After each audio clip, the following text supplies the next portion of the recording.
du présent plutôt sur l'esclavage. Page histoire maintenant.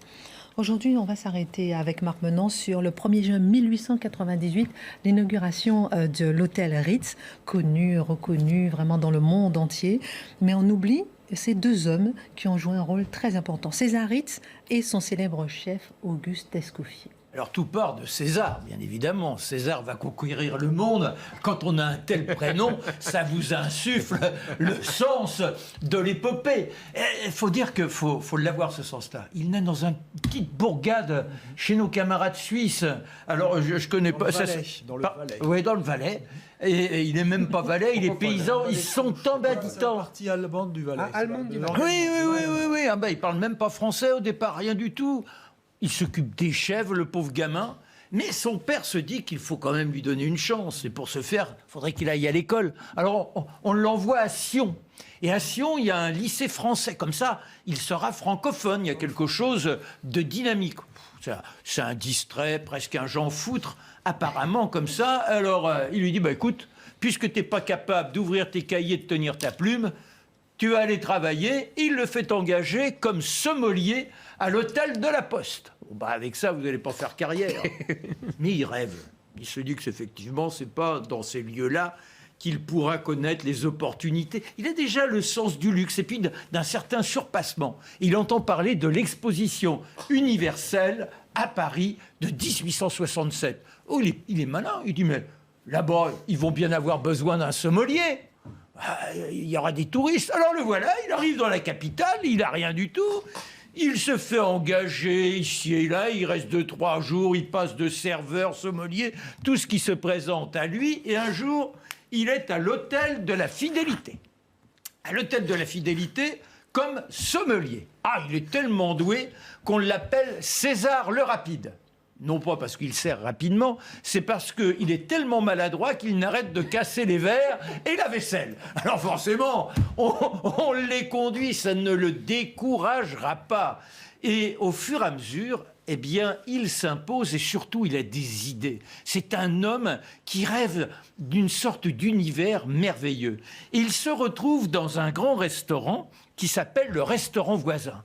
Et le restaurant voisin, là, vous avez tous les personnages les plus importants. Et avec son charme, son humour, il les séduit. Et il comprend que ces gens-là, il faut savoir les choyer. Ça lui ouvre des perspectives, malheureusement. Malheureusement, la guerre de 1870 va tout freiner. Oh, il a eu le temps de faire une belle rencontre. Avec qui? Eh bien, avec Augustin. Augustin Escoffier. Lui, il est né dans le sud. Oh, bah là, c'était pas le plus brillant, hein. Il est paysan, et puis... son père le place chez son oncle à Nice.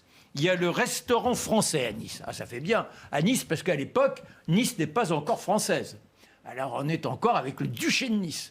Et le voilà, lui, il est appliqué.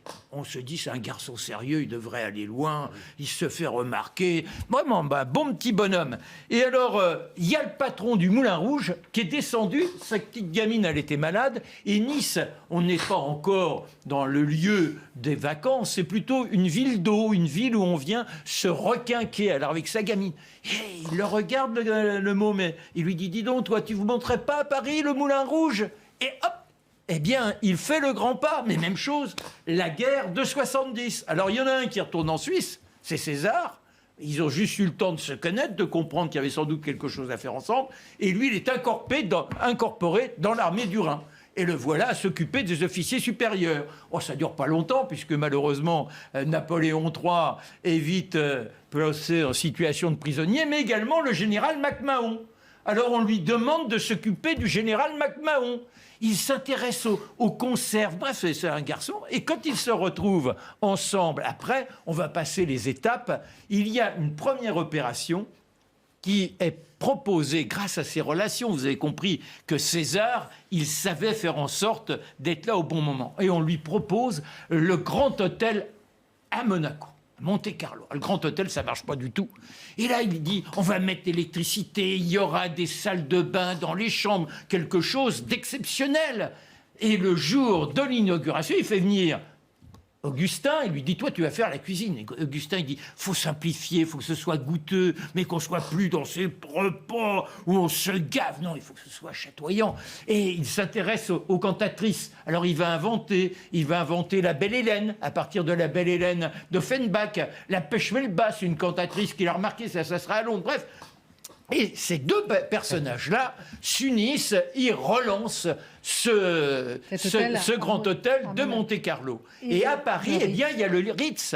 C'est-à-dire qu'ils ont l'idée, et grâce à une relation, là encore, celui qui a inventé le Grand Marnier, il est devenu milliardaire, ils l'ont rencontré avec un autre, ils vont l'aider, ils pensent à créer cet hôtel qui est place Vendôme, ils rachètent un vieil hôtel, ils vont mettre 10 ans pour que ce soit le lieu le plus extravagant possible où les riches trouvent tout leur bonheur. Et entre-temps, pendant ces 10 années-là, ils gèrent le Savoie à Londres, où ils se font remarquer par leur capacité à être constamment dans l'innovation dans tous les domaines. Les riches sont là, ils ont l'impression que le paradis sur Terre existe, alors que pour les autres, la plèbe, c'est pas tout à fait le même monde. Et voilà, c'est une histoire fabuleuse qui aboutit en ce 1er juin. Et le monde entier est là. Édouard VII, tous les plus puissants se précipitent au Ritz. Et c'est le début d'une formidable aventure. C'est le premier grand palace à Paris. Ah bah c'est la question que j'allais poser. Ah, et vous aimez le Ritz, vous? Ah, moi je trouve ça magnifique. Mais il est très beau, le Ritz. Ah oui, mais il y a d'autres palaces qui sont très beaux aussi. Mais le Ritz, pour moi, a la chance d'être place Vendôme.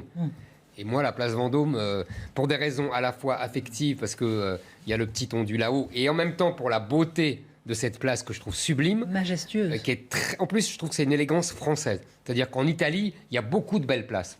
Je ne discute pas. Mais à Paris, je trouve qu'il y a une élégance plus hiératique. On sent qu'il y a l'État derrière. Vous voyez qu'il n'y a pas en Italie, que c'est le charme, etc. Et j'adore cette place. Donc le Ritz, évidemment, donne sur cette place que je ne me lasse pas de contempler. Chaque fois que je passe, je regarde le nez en l'air. Le luxe, et d'un autre côté, la cuisine, parce qu'on peut dire qu'Escoffier lance la nouvelle cuisine. Et il y aura le guide culinaire qui est encore aujourd'hui la Bible des grands chefs. Et peu de personnes savent. Mais c'est fou, les types là, en un hôtel, ils révolutionnent tout. Alors, retour en 2000.